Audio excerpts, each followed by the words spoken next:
All right, I'm starting right on time. I realize not everybody's here. I get that. At 10:15, I have to leave for 15 minutes. Tell you this real quick. Blackhawk has decided in their infinite wisdom that one of the things they have to do is provide career pathways for students.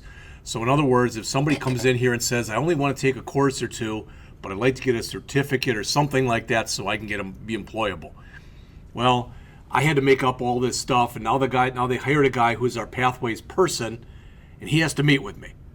And I'm trying to work around his time frame, so I'm going to meet with him from 10:15 to 10:30. Okay? So between now and 10:15, I'm going to talk, then leave for 15 minutes, and then come back. Now, the other thing, I think at 11, we might have somebody here who is going to be walking around from one of the grant people to see what John's doing. So my hope is by 11 o'clock we can be done with the lecture and then ask John lots of questions. All right, whatever it is. I don't care what it's about. Well, don't ask him, like, make sure it's IT related. All right, there is a bake shop today. You can see that. Jumping right into the book. All right, we left off last time at around chapter, I'm not sure what, but around chapter 15, talking about carousels on page 135.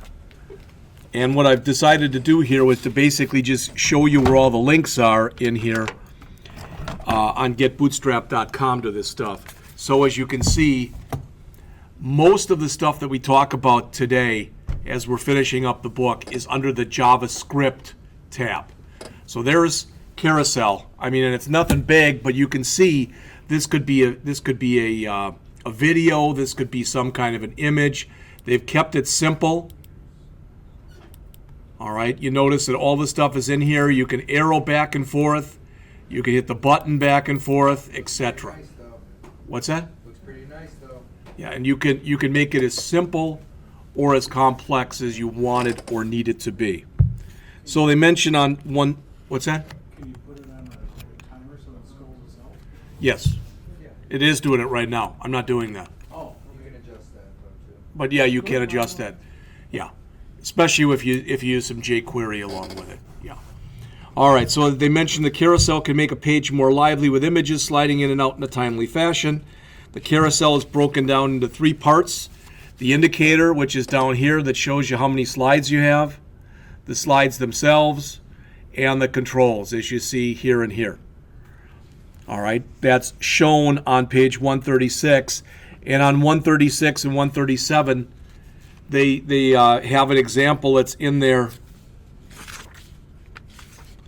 that they run through, the one that's out of the book. So if you don't like the one that's shown here, you can take a look at that one or key in that one or whatever. All right. When you start working with this stuff, as mentioned on page 139, the author says in section 15.1, we will be reusing the custom CSS file. So in other words, when you decide you want to start customizing this, you can customize it either by going into the CSS yourselves and just playing with some CSS, or by using less that we started talking about in the last class. They'll both work. And that's the using the light customization is on 139, 140, and 141 and 142. And the less is on 142, 143, 144, 145, and 146. All right.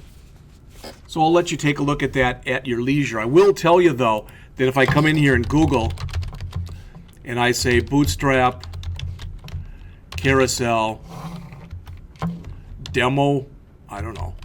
There's a lot of other ones that are in here other than that one. Okay. Then there's a whole big article on it, too. Okay. So if you don't like what's shown in the book, and I don't know if that's exactly what you were talking about, Mike, but I'm not doing that, okay? So all the code to do that is shown on here if you want to take a look at it there. All right? The next chapter 16 rather, talks about affix. And with affix, typically the idea is you want a part of the screen to stay on the screen at all times. All right. A natural thing for that is you might, if you've got a navigation bar at the top, you might want to make sure that that stays at the top at all times. But the author says, in addition to that, and if you look at the example that's in the book on page 148, again, I know you can't probably see it, but if you don't have your book, he puts three of those buttons along the side there, and he wants those to always be there. All right, so basically they are affixed to the screen right there. Literally, that's the whole chapter. The chapter's got almost nothing in it. Then they talk about Scroll Spy in chapter 17. Again, notice that affix was under the JavaScript tag. Scroll Spy is also under the JavaScript tag. All right, so the idea is if you want to let the user know exactly where they are on a page, all right, you can use Scroll Spy. I don't like the example that they show there, so let's very quickly just take a look at the one that they show in the book.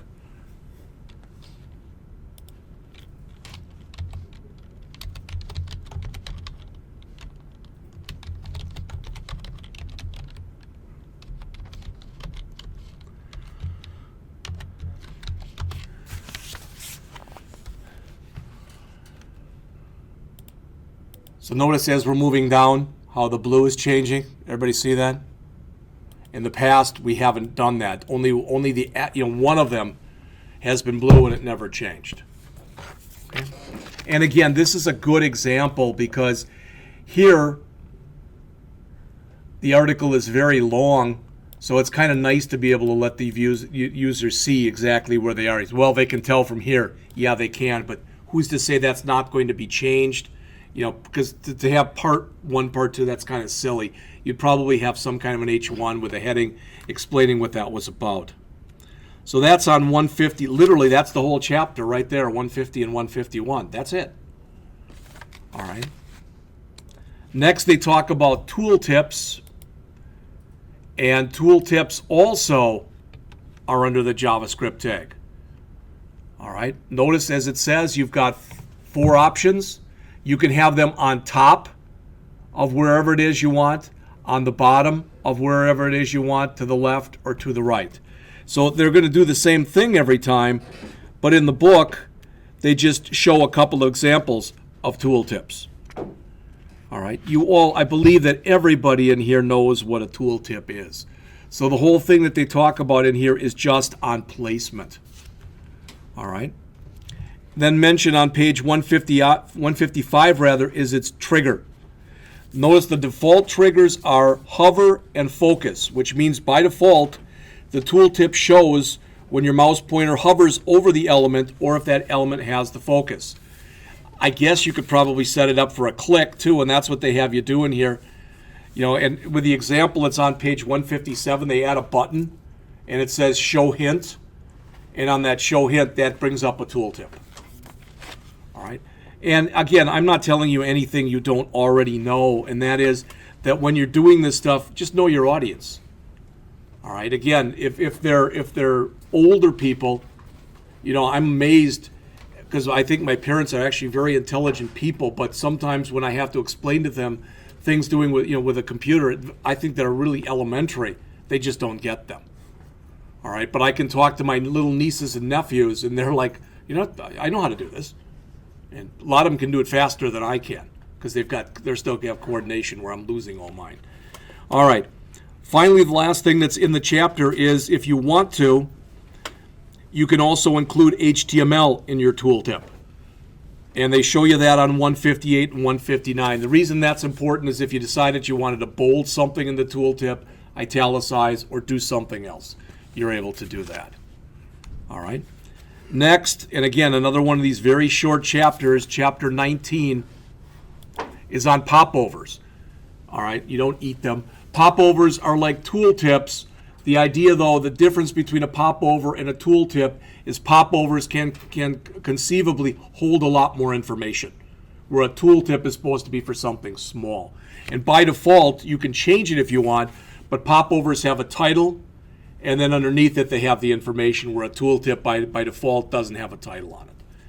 All right. So what they show here, and you don't have to have the title if you don't want to, but they show an example on page 164. Again, I don't know if you don't have your book, if you can see that or not, but with that popover, there's a lot more information. There's text, there's an image, etc. You wouldn't put that kind of stuff in a tooltip, but you might in a popover. All right. Now, if you just came in, so just so you hear this, I have to leave for 15 minutes at 10:15 to go talk with one of the BTC people. All right. And then I'm going to come back at 10:30, and when I come back, we're going to finish up the book. We've got really chapters 20, 21, 22, and 23 left. 4 chapters. 20 is fairly long. 21, 22, and 23 we'll just breeze right through, kind of like we have been doing. All right, so I'm going to stop the lecture right now, and I think at 11 o'clock we might be being visited by some of the grant people. I don't know. John's in there meeting with them right now, John and Mike. So I think when they're done, they're planning on coming in here. All right, as always, when people come in late, we don't tell them what we've done so far. Okay. All right. So like I said, that's pretty much it. We'll pick it up on chapter 20, which is on the collapse. All right, we'll talk about that when we meet again. I got to leave for 15 minutes, Laura. I got to talk to a BTC person.